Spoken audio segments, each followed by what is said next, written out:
everyone, and welcome back to Stripped and Unscripted. I'm Vixen Temple. And I am Madeleine.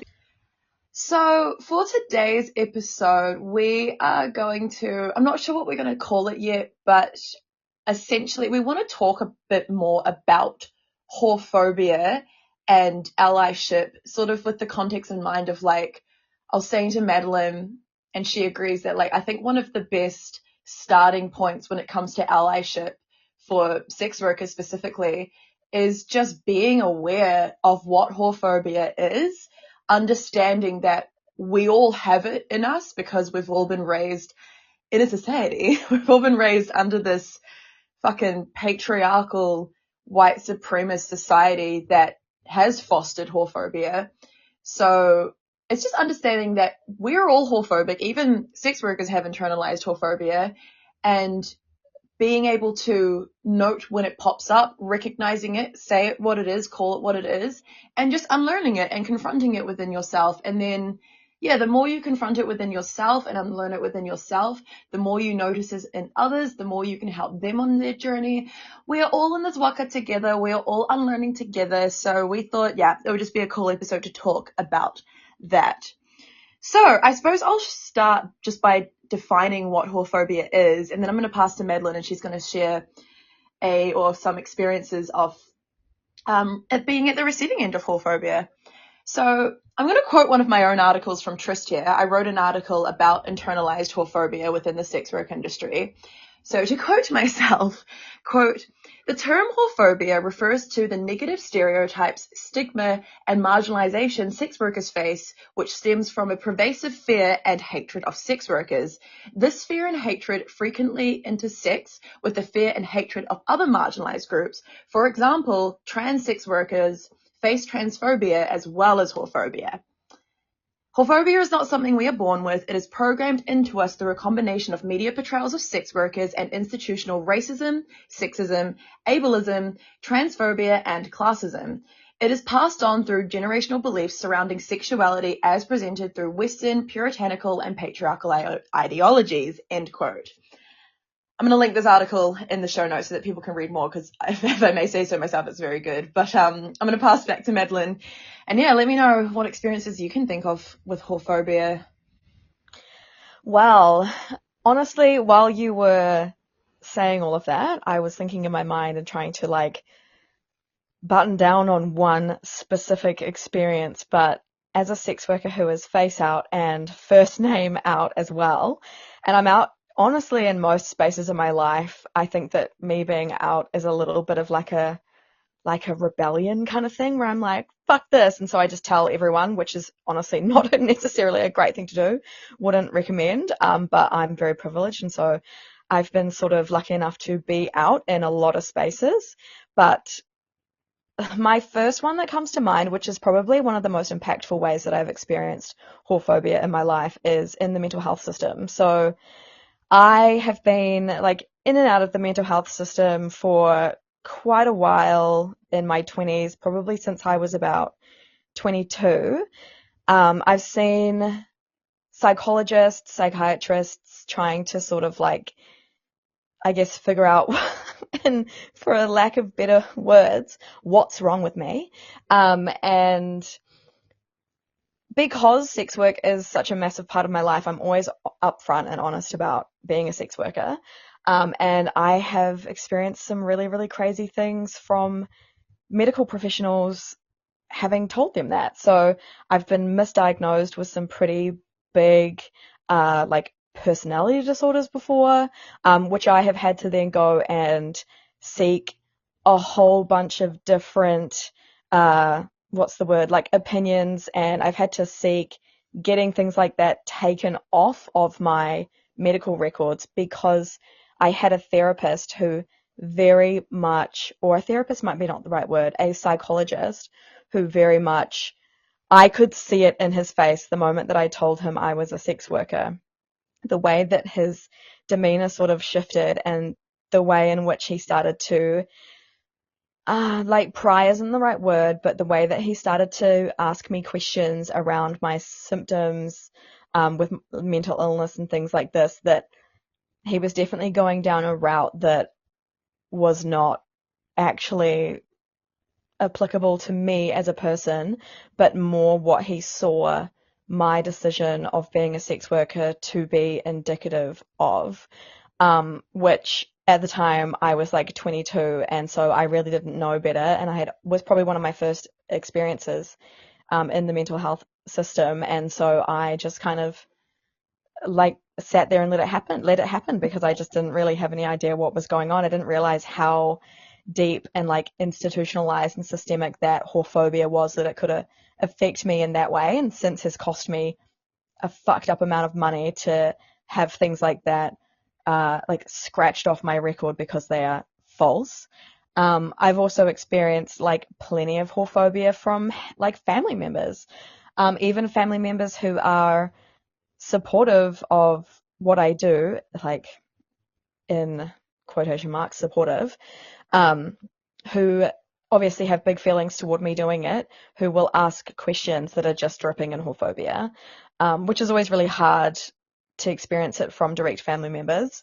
Of course, in the pole studio, endlessly in the pole studio with students, um, questions that seem well-intentioned at face value, but are so deeply, deeply whorephobic. If you are informed on what whorephobia is, they can be kind of hard to spot, which is something that we'll talk more about later on. But yeah, whorephobia, once you truly see it and understand it and clock it, you can't unclock it. Like, it becomes something that you see everywhere. And in a sense, that's quite depressing because it's literally so rife in every space that sex workers are in. But yeah, it's everywhere. How about you, Vixen? Kia ora. Thank you for sharing that. Yeah, I feel like there will be a lot of people out there, especially women, that could relate to aspects of what you just shared. Navigating the mental health system is really difficult as any marginalized person, and then you sprinkle whorephobia on top of that, and it's just a nightmare. It's just not a good time. That actually, brings me to a point I want to make, how whorephobia is this very interesting topic that it's not so easy to summarize, and every S worker experiences it differently based on other marginalizations that they are subjected to. For a lot of my life, I experienced slut shaming. Even prior to becoming a sex worker, I think especially as a teenager, I had like bleach blonde hair.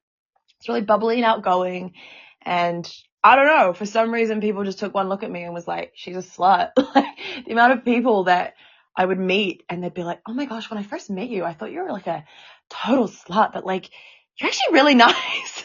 It's just okay. Thanks, I guess. I was already used to being slut shamed. But then when I did start to enter online S work, 2018, I started selling nudes. I think I mentioned in a past episode, I used to do a lot of cosplay on the internet, and guys were always messaging me asking if I sold extra content. And I thought one day, oh, fuck it. Like, it's my last year of uni. I could use the extra money. So I started selling nudes on the internet. And before I advertised that, I went through my Instagram and blocked so many people because I just knew that, I lived in Dunedin. It's a small city. I just knew, like, this is not something I want everyone knowing because, yeah, I'm going to get, like, it's just adding fuel to the fire of already being slut shamed a lot. And now I'm adding this to it. Like, yeah, let's go. So I blocked a lot of people. But then, small city, word got out eventually, and I'd hear hearsay of women, especially, just saying some really, really horrible things about me, being an attention seeker and a slut. And then women would start to message me, asking me if I could block their boyfriends, because I think there's always this like overarching anxiety towards sex workers that we're like, it really comes from this like not ever wanting to hold men accountable for their actions. So there's always a scapegoat, and sex workers get scapegoated for a lot of things that are men's fault. Like, oh my gosh, she's trying to steal my man. Like, I don't want your man, I want his money. But there's that assumption that sex workers are like attention deprived, we've got daddy issues and we crave the validation of men and we try to steal everyone's husbands, these succubuses, these Liliths that are going to corrupt your innocent husbands and it's all our fault. And like, it shocked me, getting messages from people like, can you block my boyfriend? And just knowing that people didn't have a very good view of me and assuming all of these really negative things about me. A really extreme example of social whorephobia that I can remember experiencing was during the 2020 huge nationwide lockdown, I was invited onto this like Good Morning America type show. I was interviewed live on air and I was brought on with the understanding that I was going to talk about how I can be a feminist while also being a stripper, because at the time I was just a stripper. I hadn't gotten into full service yet. So I was expecting to be asked some, hard-hitting, confronting questions of like, just allowing me the chance to explain my relationship to S-work as a feminist and how I actually see it as a very feminist thing. But instead I was asked these really gross, invasive questions that didn't feel like they were there to support me. They were there to put me in a box and make me like defend myself. I was asked by the woman host, like, are you a stripper because you crave male validation? Are you addicted to drugs? And were you assaulted sexually as a child? And and I remember at one point also being asked, like, well, aren't you like stealing like women's, like I was saying before, like, aren't you stealing like husbands from their families and forcing them to come see you? And I remember answering that being like, well, we're not like mermaids, like beckoning a siren call that these men are helpless to. Like, we're not forcing them to come in here. They come in on their own free will. God damn, we really don't like holding men accountable. It's always someone else's fault. It's always a woman's fault. But anyways, just being asked those questions live on air. And just how do you even respond to that, because you try to be really careful in moments like that when you're being asked these questions that are clearly put there to make you defend yourself and either give some trauma porn story to them or defend yourself in a really respectability politics way, as we've touched on in that episode, of like furthering yourself from those people by creating distance between yourself. So we touched on that in the episode of respectability politics, how like people within marginalized groups can sometimes end up contributing to the stigma by distancing themselves from the people that they see within their own groups as being quote unquote less worthy of respect. And so for me in those moments, no, I'm not a stripper because I crave male validation, and I wasn't assaulted sexually as a child. And I'm not addicted to drugs, but even if I was those things, that shouldn't make me any less worthy of respect. And, it's just really gross, like being asked those questions, knowing that they're asked to make you look bad, or to make the people that can relate to that look bad. And I really try to be careful of that. Like, there's a lot of internalized whorephobia within S-workers, and there's a hierarchy where the hierarchy is like the different levels of acceptable S-work, and like the bottom of the hierarchy are like street-based S-workers. That's like the worst of the worst. And then the most acceptable S-worker is like the high-end one that charges so much money and she's so beautiful and successful, or, doing it on the internet, online, on OnlyFans, and not even having to like have sex with someone. Like there's the hierarchy that exists that sometimes S-workers themselves internalize. That can create that distance between the more socially acceptable S-worker versus the unacceptable one. And I've even been guilty of having this whorephobia within myself. I remember, and I talked on this in my article that I've linked in the show notes, how when I was selling nudes online, I would say things like, oh, I make all of this money and I don't even have to touch a penis. And I didn't realize at the time that I was being whorephobic, but I was contributing to this like negative belief that, what I do is socially acceptable. I might be a stripper, but I'm not like having sex with my clients. Like, it's kind of like the hashtag not a stripper for strippers. It's like hashtag not a prostitute. Like, I don't have sex with my clients. I just dance on them.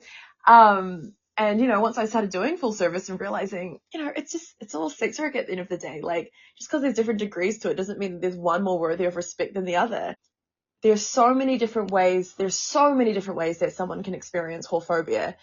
And, you know, it's people projecting their negative views of what they assume sex work to look like and be like onto you. It's just this big, complicated, messy thing that I wish didn't exist, but it does. And the more we're aware of it, the more we can call it what it is and point it out, that we can hopefully unlearn it over time and make the world a less evil, scary place to exist as an S worker. That is so feral. That is so fucking feral that those questions were asked to you live on air on TV. Like, I cannot understand how it's like this level of whorephobia where people think that they're entitled to ask any question, even if they are the most like horrendous questions ever. Like, in what world would you just randomly ask a stranger a question like that? And what's really interesting about it is that Vixen's talking about it in this like TV format where it's live on air, very much a stressful environment in the first place. To then be asked those questions is wild. But I have been asked those questions so many times in a pole studio or online by pole fit people, and people will always try to argue that they are just genuinely curious. And like, I try really, really hard not to like shit on people for asking questions, but sometimes you actually need to take a step back and like, just because someone is a sex worker and you deem them to be this like scandalous other that isn't human doesn't mean that you are entitled to ask us any of these questions, even if we are opening the field for you to ask questions. There are certain things like, were you ever assaulted by a man in your childhood? Which is like, what about a sex worker makes you feel like you can ask a question like that? To me, that is so outlandish. But shall we move on to the next one, Vixen? Let me have a look. Sorry, before we move on to that, I do just want to make a note when you were talking about the questions and all that. We did do an episode where one of the questions we answered was like, do you ever get horny in a lap dance? And we did have a sex worker reach out to us expressing that that question made them feel a bit uncomfortable and they don't feel like we should be encouraging people to ask such personal, invasive questions like that. And I just want to note that and say, absolutely, we hear you, we agree with you. Aroha mai if that question did offend any other strippers or sex workers.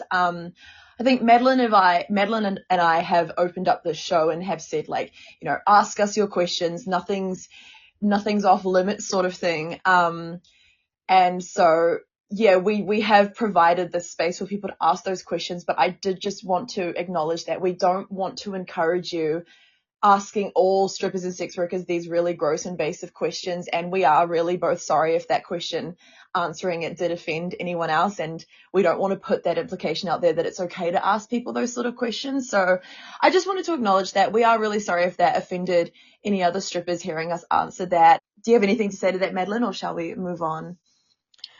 Honestly, you hit the nail on the head with that one. I think that you and I, because of the roles that we do in the community, we are quite desensitized to some of the crazier questions that we receive. And like, for total context, like both me and Vixen receive death threats. So when people ask questions that are in bad faith, but maybe not like outright violence, like they don't shock us. We're still very aware that they're offensive, especially when it's brought to light because this person is so right.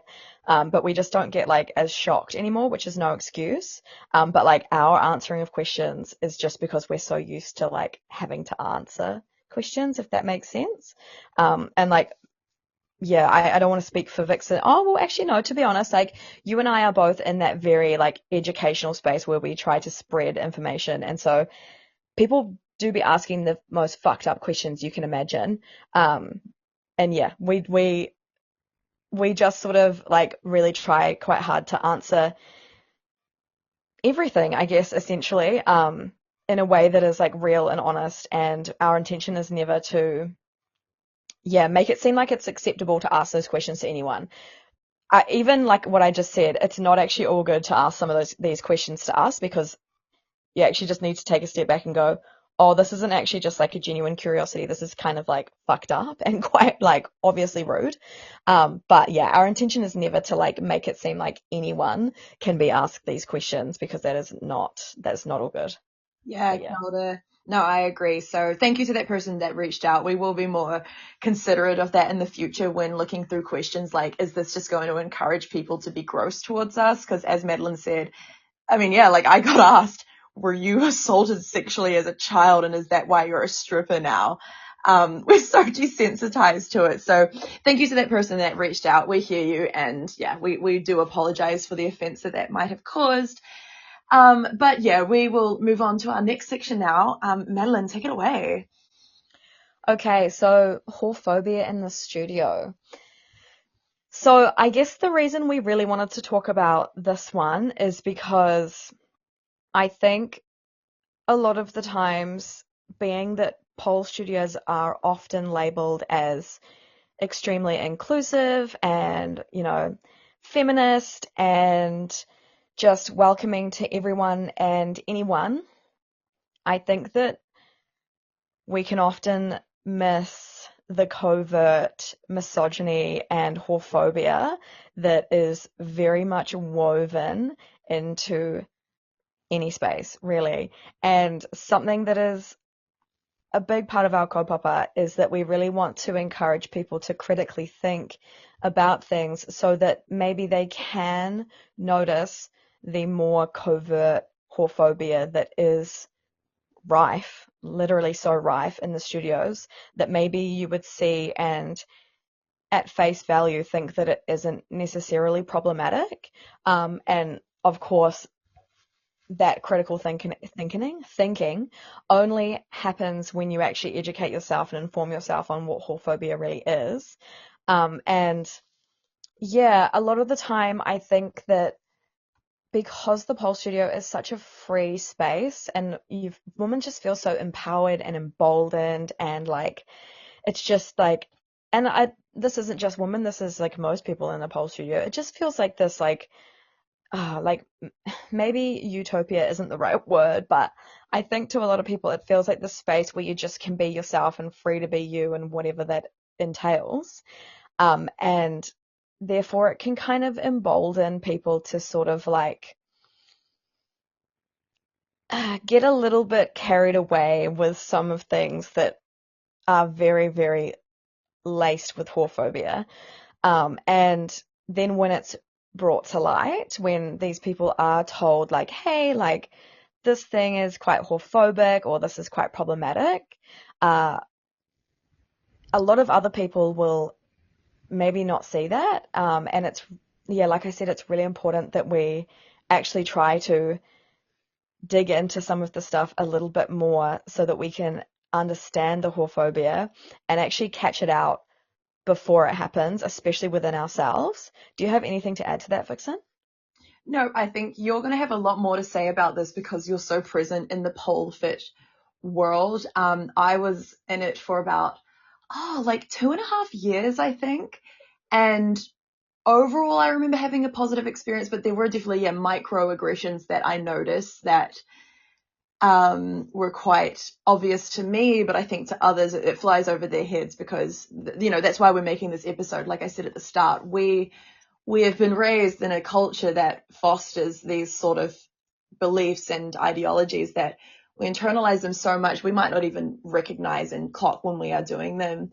And then just to echo what Madeleine said about, yeah, being like missing it, and what happens when it's brought to your attention. We'll probably discuss that more, but we've said in the past, I think people's go-to is to get defensive and to spin it back on the sex worker, and whether it's intentionally or subconsciously weaponizing the stereotypes of that sex worker to silence them and to, make it about them. So yeah, no, that's just what I wanted to add. I'll let you have a corridor around this and like things you've noticed in the studio, and then we'll probably talk about ways of like how to genuinely be an ally. But yeah, no, I'll let you take it from here. Yes. So the main issue I have that I face, and again, can't stop talking about this. It's going to be a big topic for a long time, I think. But in one of my and Vixen's most recent experiences with advocacy online, or like being very vocal online about a certain situation, what is really, really frustrating as someone who is informed and does actually experience real life whorephobia that literally impacts my life, my income, my well-being, it is really, really frustrating to see whorephobia and then see everyone else miss it. It is a really, really frustrating to see something and see maybe it's something someone has written, let's say that, a statement of sorts that is just riddled with whorephobia and is just like dripping in all of the systemic and like social whorephobia that sex workers experience, but it is wrapped up in this language, and one day we will hopefully do more of an episode on this, but this like therapized language that makes it come across as this really well-intentioned and intellectual wording and writing, when it's actually hiding just this like insane level of whorephobia. And that is so frustrating as someone who understands whorephobia, to know that people do actually try to disguise their whorephobia with therapized language and with other language that kind of preaches inclusivity or feminism or sisterhood or all of these different things that people will like usually hide their whorephobia behind. And it is so incredibly frustrating. Again, to reiterate, this is the reason that we have this podcast, to teach you guys to actually look a little deeper into some of the stuff, and that it is genuinely your obligation to understand whorephobia if you are planning to replicate the movement of the sex workers who face the whorephobia. Yeah, whorephobia shows up in the studio in so many ways, in the community so many ways. Honestly, the whorephobia that I think I notice the most is when people sort of like will turn their nose up at sexy style dancing. Or that's the one that like I experience in real life the most, is people who will like very openly turn their nose up at stripper style, and kind of like refuse to engage. And look, I understand that not everyone wants to move like a stripper, and I don't expect everyone to do that, but to just blatantly turn your nose up at it and hold yourself to I guess, a different standard just because you prefer to do the strength pole fit, like maybe dynamic side of pole, is so not all good.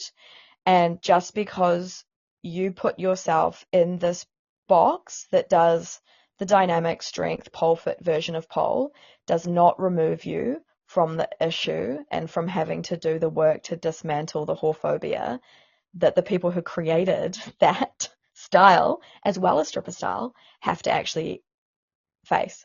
And then honestly, like the last one that well, not the last, there's so many, but another one that I find to be so rampant is just, and we already touched on this, but it's just the wild questions that people will ask.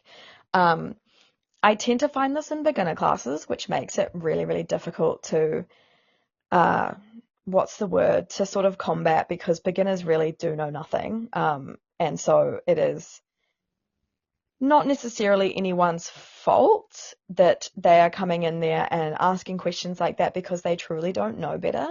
But I have been asked the most wild questions by beginners in classes, to the point where I've had to like ban certain beginner students from coming to my classes because they have derailed the entire class in order to berate me and interrogate me on everything that they want to know about sex workers, because I am so out in classes. And I think it's really important I make a really big point in beginner classes to make a lot of comments and caveats into my being a stripper so that from the get-go they are aware that there's a stripper in the space and the stripper is their instructor, and so that they're not going through this whole beginning point of their pole journey or whatever you want to call it thinking that there's no strippers around, so that they're just confronted with that fact straight away. And because I open myself up to that, yeah, some of the questions are crazy and wild, and it is such a responsibility of the studio to educate those students at the beginning when they're first coming in on why that's not all good. And there needs to be, we'll talk about this more as well, but because it is so bad in the beginner levels, and it's not the beginner's fault. Well, technically, it is their fault, because anyone, regardless of whether you're in a pole fit studio, should understand that whorephobia is not okay. But unfortunately, that is not the world that we live in. Whorephobia is so deeply ingrained that people will come into these spaces and just be so shocked and what would be the word, like scandalized by the fact that there are strippers around them, that they just go on a little rampage of asking crazy offensive questions. But because it is the world we live in, pole studios need to do a better job of educating those beginner students on why that's not okay, and actually creating resources for them to learn these things so that they don't go into these classes and berate and interrogate their instructors. But again, we'll talk more on that in the next thing. But that's kind of my little rant. That's my little rant there. Do you have anything to add, Vixen? I love everything you had to say. Ngā mihi to all of that. I want to move on to our kōrero now about allyship and how to be an ally to sex workers. I should probably start first by defining what an ally is. According to fucking Oxford Languages, allyship is a noun, and it is, quote, active support for the rights of a minority or marginalized groups without being a member of it. Kia ora. So, for example, I am a cis woman, but I want to be an ally to the trans community. I have a lot of trans relatives, a lot of whakawahine relatives, which I love. I have a lot of trans friends, and I am not a trans person myself, so I want to be an ally to them. But I think it'd be interesting if we could quickly just talk about what we learned from that fucking awesome seminar that Bam Rose hosted about the gentrification of pole fit and twerking.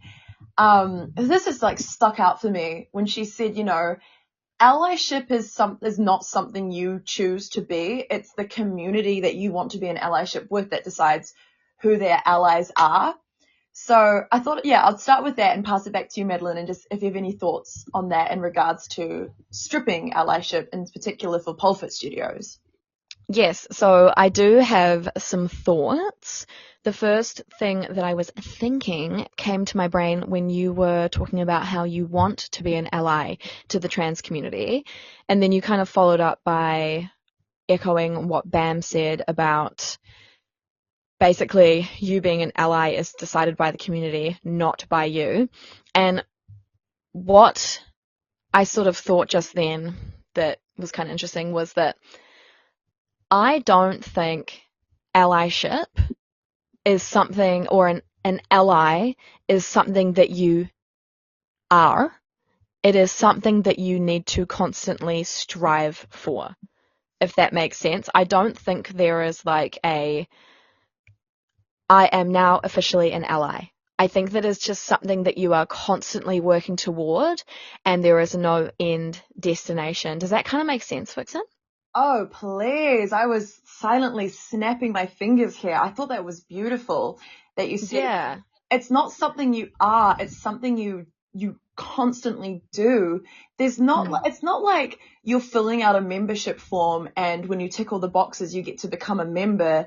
There's no lifelong membership. I think the best way to describe it is that you are a guest in someone's house, and that the people in that house have the right to turn around and say at some point, like, hey, you've brought some mud in. Can you go outside, wipe your feet a little, and then come back once you're not going to bring mud into our house? If that makes sense as a metaphor, like you're just another point I want to make, and then I'll let you talk about it in regards to pole fit studios, because you will have a lot more insight with this. But I think the best thing to be mindful of when it comes to being an ally, with the context in mind of like it's something that the community decides, allyship cannot be for your own gain. It is for the benefit of the community that you want to be an allyship with. Don't make it about you. And that is when the defense comes in and the ego comes in. It's very obvious to see when someone's being an ally for their own gain, because when you do call out or call in things they've done, like, hey, you've brought some mud into my house, can you go wipe your feet and then come back? When they get defensive and make it about them, it's like, bro, you're coming, you knocked on my door and said, hi, I would like to be an ally. And I welcomed you in and said, cool, come into this space. Here's what I'd like you to do in order to be in the space. I need you to take your shoes off. I need you to go wash your hands. I need you to go do these things so that you're welcome in this whare. And you're going, oh, no, I don't want to do it like that. I just want to be in the house. I just wanted to come to the party. Like, no, it's not about you. It's not about you. It's not about you. I don't know how many other ways I can explain that. Allyship is for the community. It's not so that you can have a free pass to do whatever you want. It's just not about you. Okay, I'm going to pass back to you, Madeleine. I'll let you talk about allyship in the pole fit studio, because I think you will just have way more examples and opportunities to discuss this with, given your proximity to the pole world. Yeah, so firstly, I just want to say Vixen is so on point with everything that she just said. It is blaringly obvious when someone is doing box ticking allyship. It is so clear to me when your intention behind your allyship is to make it okay for you to wear and dance like and appropriate from our culture. Yeah, it is. Yeah, like I'm sorry, like people will always kind of like come back to us with responses like, oh, that's so nitpicky, and like you just have to be happy that they're doing anything, any kind of allyship. And it's like, yeah, look, it's really helpful even when it's not necessarily well intentioned, if people decide to sign our petitions, or donate to our causes, or they, create opportunities for us or whatever. But it doesn't make it feel any nicer when you can tell that it's like misintentioned. Like, yeah, it's not a cute feeling, and it's a really fucking frustrating feeling, because again, it can be really covert. Performative allyship can fly under the radar for people who don't know any better, and it makes you feel fucking insane. I know that this is something me and Vixen have dealt with a lot, is when we clock something that is incredibly performative and we talk about it, and we're sitting there because we're so fucking frustrated and we feel like we're the only people who are clocking it, and it makes you feel insane. It makes you feel crazy. And it's not until you get amongst the community and other people are like, oh yeah, this is performative, that then you're like, holy fuck, I'm not insane. And I'm being a little bit savage and spicy for this podcast, but like that is very much my thoughts on one of the most recent things that happened in New Zealand here. I had weird feelings about that for a very long time due to just observing and my own personal experiences. And I almost gaslit myself for a really long time, trying to see the best in this group and trying to give benefit of the doubt and hold space for them to improve and to continue to ally regardless of how performative I felt it was. To which another huge situation happened for the rest of the community to then pipe up and be like, oh, no, we see this too. And it wasn't until then that I was actually able to sit back and go, wow, I'm actually not crazy. Like, I actually just clocked that a long time ago. I'm not actually insane. And so, yeah, that's a sprinkling of tea for you all. Can I add something to that? Go for it. I really love how you mentioned something about like them saying, oh, we're making these opportunities for you, and this implication that we should be grateful. And if we're not grateful, you know, they won't be allies anymore. Like like we owe them gratitude when, as I said in the last episode, whole civilians owe camaraderie to strippers. We, the strippers, don't owe you gratitude for that camaraderie. There's nothing wrong if you do feel grateful. I do feel actually a lot of gratitude towards pulse fit civilians that genuinely do the work to be good allies. And I don't like when that gratitude is expected of me. I don't like when it's like, it feels like it's a condition of being an ally. But also I think I'm just someone that, like, I just don't like being told what to do. So that's my little rant. I'm going to pass it back to Madeleine now.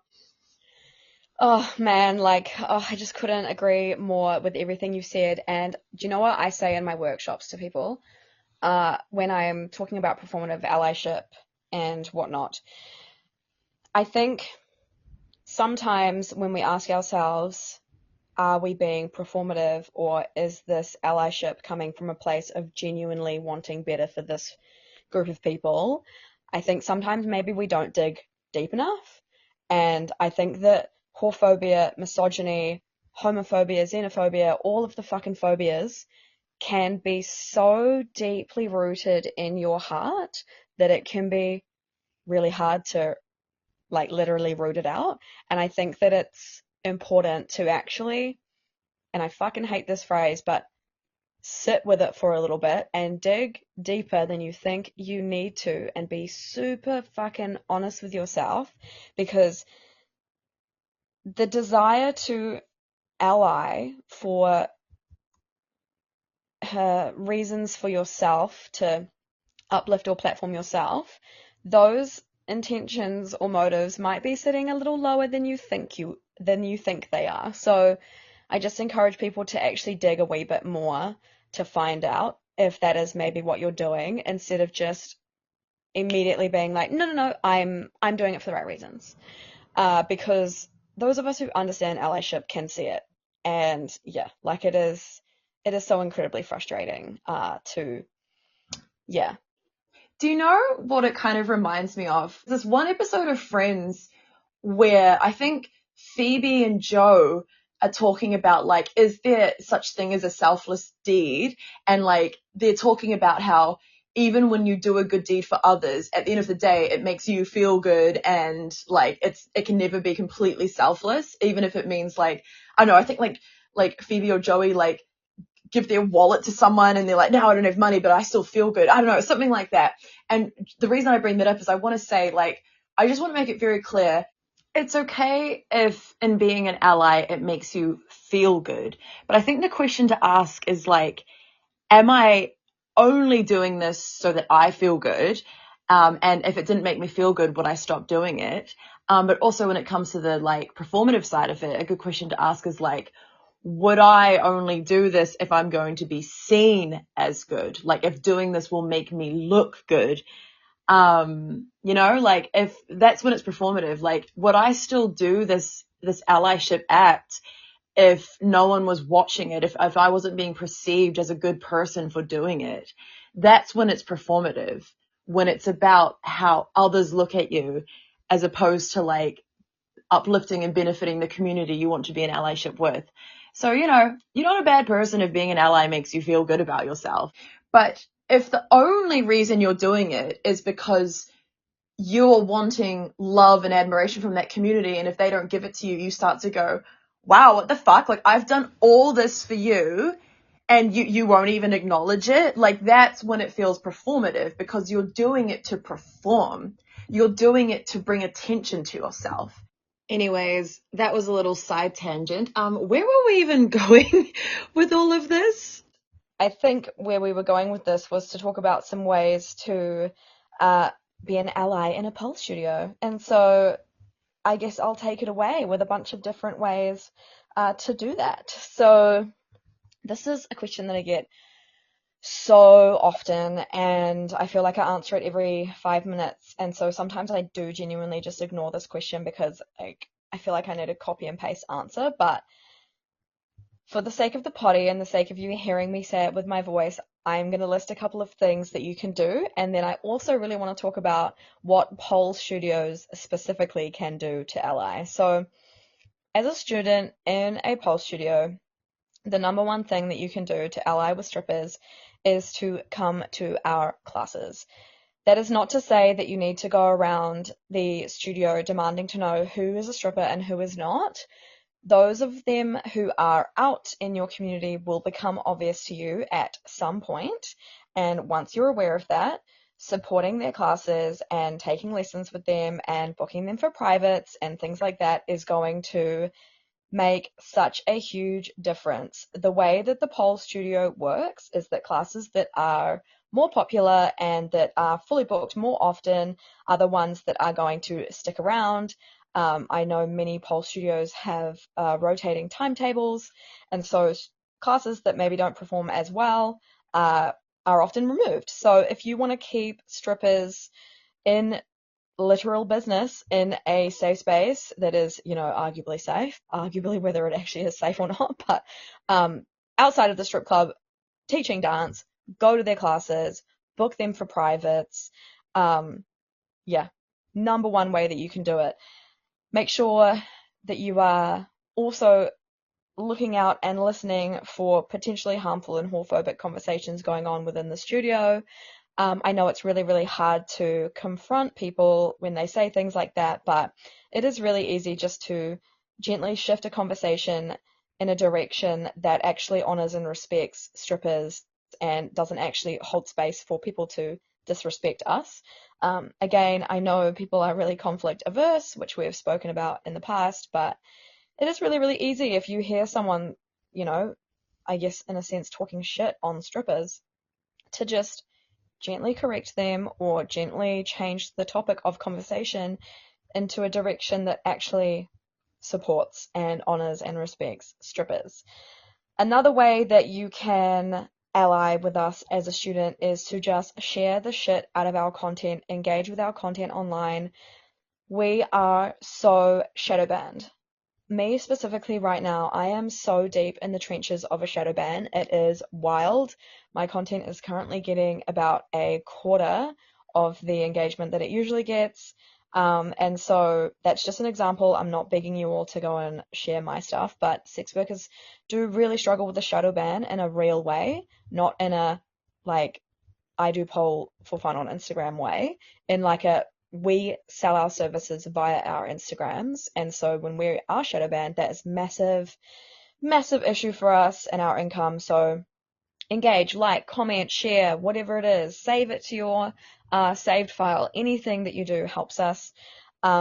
Tip us online is another one. Just send us money. Honestly, that's probably a stripper's favorite thing. Just send us your money. That's all you have to do. Just send it. Just fire it off at us. Just a little bit of money. We love that. And then what else, Vixen? Do you think there's? Oh yes. Have you got any like student ways in which to be an ally, Vixen?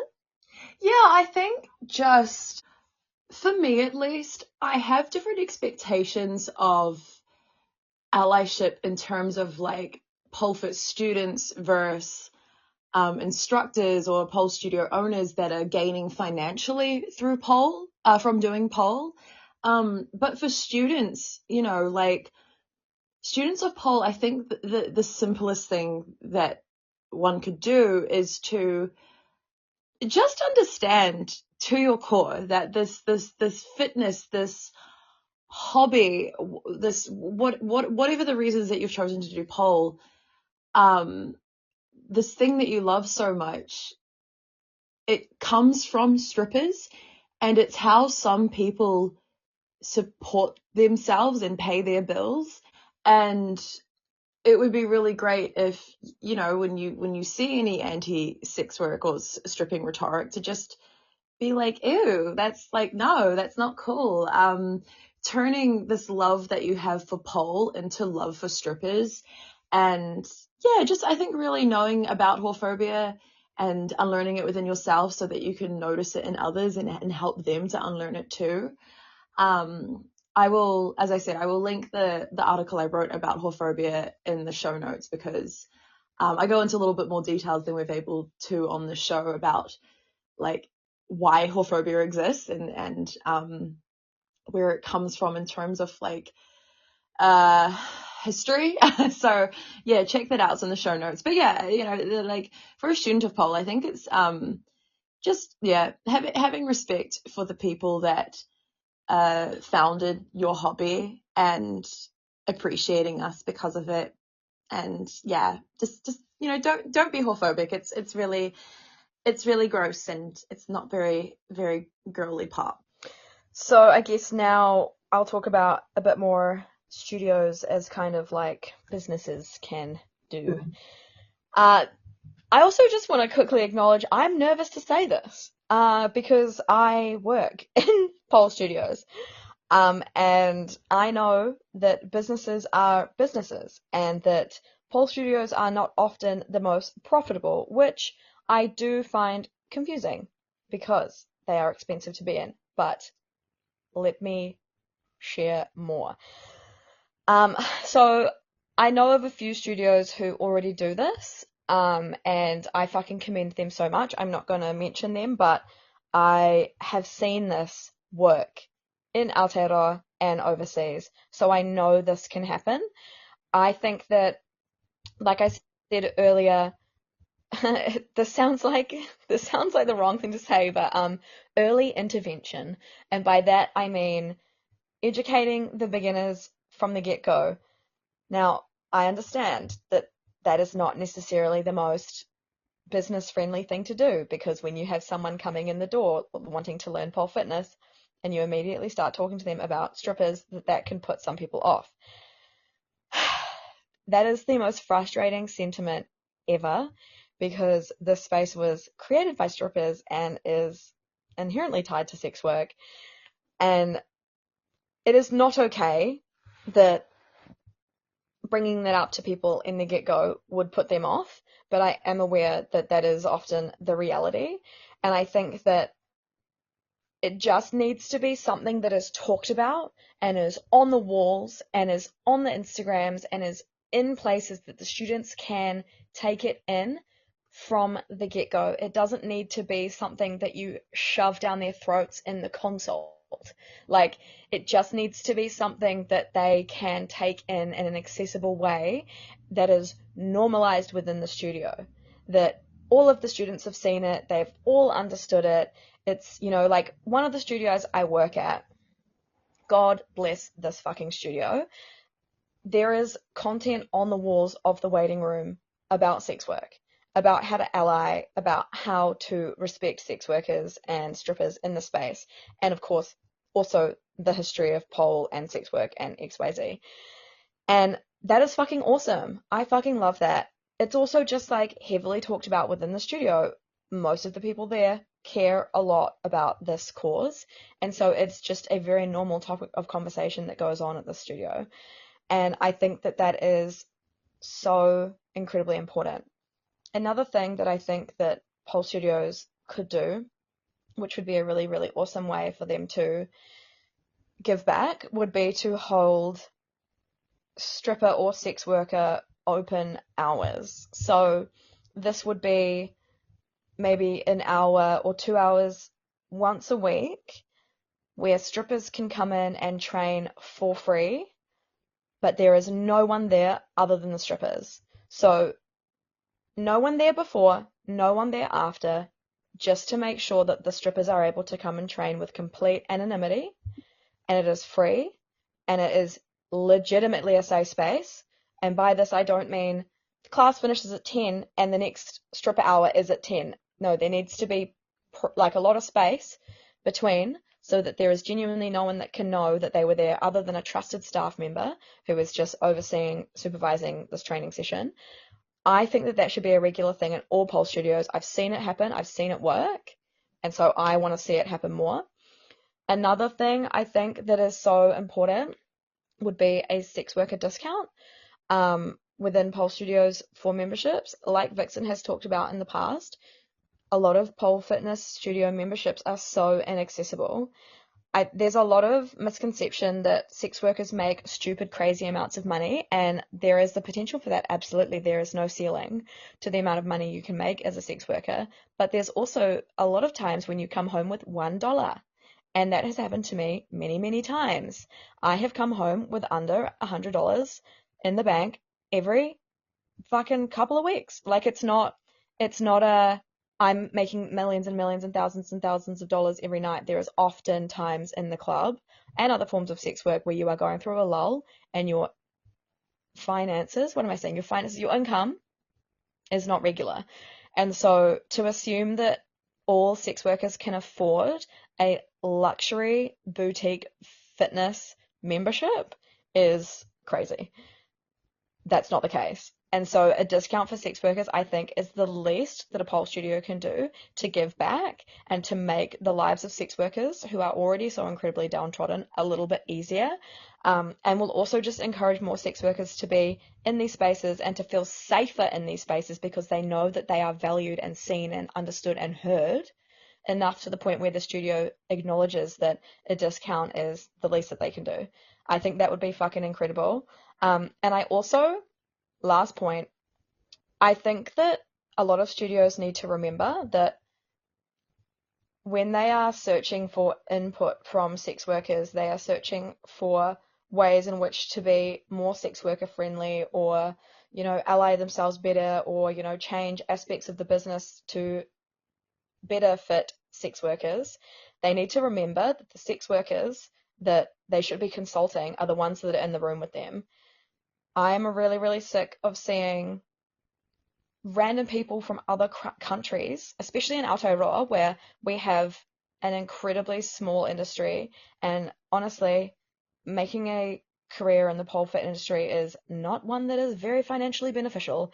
So I'm really sick of seeing people looking overseas and to people outside of their businesses for advice on their businesses. I think that the people that are the most valuable to you are the people that are in the same room as you, who have the expertise and the experience. We should be platforming those people who are already around us and in front of us. And that's not to say that like there's only a couple people that should just be repeatedly platformed. That is not what I mean at all. But Aotearoa is such a small place, and opportunities here are few and far between. And so if we have them, we should be giving them to the local workers who are more than fucking qualified to help you get your business to be more sex worker friendly. I'm not going to say much more on that because I'll probably get like, I don't know, told off in some respect by some pole fit person somewhere, because this is all not very business friendly advice. It's much more routed in like anti-whorephobia, pro-sex worker ideology. I understand that a lot of these things aren't necessarily great for your business numbers, but I'm sorry, that's my viewpoint. I have expressed this to people several times before. So, yeah. Do you have anything to add, Vixen? Love, love, love, love, love, love everything you said. We're singing, we're singing. Okay, let's do our question. All right, so to kick us off with this question, I think that me and Vixen could rant about this for a long time, so we're going to try and keep it brief. But the question is, how would you recommend someone start to become a stripper? Okay, so much to unpack. I will start with the simplest way in which I would recommend someone become a stripper, and that is don't do it. Don't become a stripper. I would not recommend this to anyone. I personally have an acute awareness of how easy it is to be completely traumatized by this job at a moment's notice. It can happen on your first shift. It can happen on your second shift. It cannot happen till your 1 millionth shift, but I will never recommend that someone go down this route. If you are someone who has no other choice, if it is survival sex work, then there are some resources that I think Vixen knows of that Vixen will probably speak about. But if you are someone who is kind of just keen to explore being a stripper and has other means of income or has other privileges which allow you to seek employment other places, I would recommend that you not be a stripper. Firstly, like I said, incredibly traumatic at a very like it is what am I trying to say here? Sorry. First reason is that it is so easily traumatic and can be so quickly traumatic. Secondly, the strip club economy can't handle any more people in that industry right now. It can barely handle the amount of people that are in it right now. There is fuck all money in the industry right now. We do not need people like frolicking their way into the strip club just to have their funsies being a stripper and making it harder for the people who are already there. A lot of them probably doing survival sex work right now and or have been veterans in the job for a really long time. Um, for context on like how traumatic the job can be, and this is a personal story that I do share this story a lot. I talk about this in my workshop. But I think it was my third ever shift, and it was a Tuesday night, and it was my first ever out call with a customer, which means that the customer can take you out of the club to some other place. The managers of the club have your location on their phone, so they know where you are, but you're alone. You don't have any security with you. And I went on my first ever one. I think I was like 21 or 22. And when it came time for me to leave, the man that I was with would not let me leave. He essentially trapped me in his hotel room. And that was my third shift. And at the time, I don't think I realized how much danger I was in. But that shit hit me like a ton of bricks right in the trauma department a couple of years later because of how fucked. And even though I didn't quite acknowledge the danger, I was terrified at the time, and that was completely traumatizing. And like I said, I was 22, maybe 21, and it was my third shift. So because of that experience and because of how frequent and easily I know strippers can fall into those situations, I just wouldn't recommend that you do it. I don't think that it's built for everyone. I don't think that anyone can just go and dabble in that job. I know people that are in the strip club right now who have been there for a very short space of time who have already had several humongous like catastrophes happen in their lives related to being in the strip club. And so I wouldn't recommend it. I don't think that it's appropriate to, yeah, give people all of this advice to pursue it, if you get what I mean. Vixen, do you have anything to add? No, I completely agree with that. And to echo everything you said, like if this question was asked to me a couple of years ago when the economy was not the state that it was in, I would be more willing to offer genuine advice. One thing I will say though, to echo what Madeleine said, like say, I think we're sort of responding to this question as if it could just be someone that's like, I just want to give stripping a try. But let's say hypothetically this is someone that like they genuinely have no other option. They don't have any other option. This is genuinely like it's stripping or the benefit. I would say the best thing to do is to, know your rights, and the best way to go about that, follow Fired Up Stilettos on Instagram, and there is a book that Margot and Bargo wrote, a little zine I think it's called One for the Workers. Flick Fired Up Stilettos a message and they can send you that book free of charge, I think, but don't quote me on that, but I'm pretty sure it's free of charge. Read through the book. It lists like your rights as a independent contractor, but it will also give you examples of like the current state of the industry. And, if you've been following on with Fight Up Stilettos, you know that like, as well as our customers that we need to be like really hyper vigilant and mindful of causing us harm, the managers in this fucking country, not all of the strip clubs, but the majority are run by people that will they're fucking criminals. They will steal your money. You will lose money working in this job as opposed to getting it. So much so that actually I saw the other day on Instagram, there are some UK sex work activists that have written an open letter to their government saying, I've got it here, it says, quote, "We've written to the government to tell them they must act urgently to prevent increasing numbers of women being driven into sex work by poverty and financial need."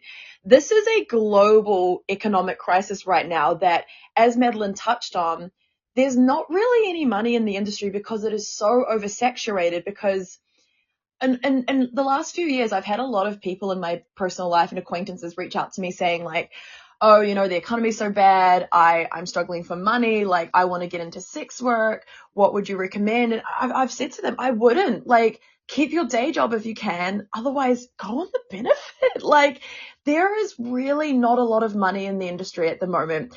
And the industry is the most dangerous when there's not money to be made, because customers are really willing to exploit that and take advantage of how desperate you are for money. Managers will steal more of your money because they're not making as much as they used to. So, post-COVID, that's when the managers really started to get yucky and like would just blatantly steal from you and increase your shift fees and your bond and everything, because COVID fucked up the industry. The clubs lost a lot of money, and so they took it out on the workers. So when the economy is in the toilet, that is when the industry... I'm actually reading this really good book at the moment, Untold Intimacies, A History of Sex Work in Aotearoa, and they've touched on that. Whenever the economy is struggling, sex work becomes way more dangerous. So I just want to make it very clear on behalf of me and Madeleine that, like, if you really have, if stripping is something you want to do for financial gain, and it's really, you have no other, look at your other options first. If it's you're like, no, I'm doing it, like, I really want to do this, I'm prepared, I'm ready, I would recommend you reaching out to Fight Up Stilettos, getting one for the workers, knowing your rights as an independent contractor. But the reason that Madeleine and I are just so anxious to give genuine practical advice on becoming a stripper is we just wouldn't recommend it right now. Maybe a couple of years ago we would have, but the economy is not good and the industry is not good. And I just want to look out for the workers that have been there for longer, and I just don't want to make it more difficult for them. Aroha mai, but that's just how we both feel. Period. Cool. Well, no, that was hopefully a really productive conversation. I just want to say again, like, just to reiterate, like, how grateful we are for the feedback we get on this show. Thank you to the person that messaged us about the ick they felt towards that question about getting horny in lap dances. Thank you to anyone that sent us tips. Thank you to civilian Polfit that have messaged us saying that, they're really learning a lot and they're listening to us. Like, I think that really means a lot to me, and I'm sure Madeleine's the same, like feeling like we're not just screaming into a void, actually feeling like our work is being received with love and respect. That is when I said, I don't feel like it's performative, when there is just that genuine... I can tell when it's genuine, and there are a lot of people in Aotearoa that do polar civilians that I really have a lot of love and respect and time for, and I also love when you send me money, so I'm always I love it too. You have been listening to Stripped and Unscripted with Vixen Temple and Madeleine Rose. Thank you so much for the aroha. Thank you so much for the support. And we will see you in the next episode. Kia ora.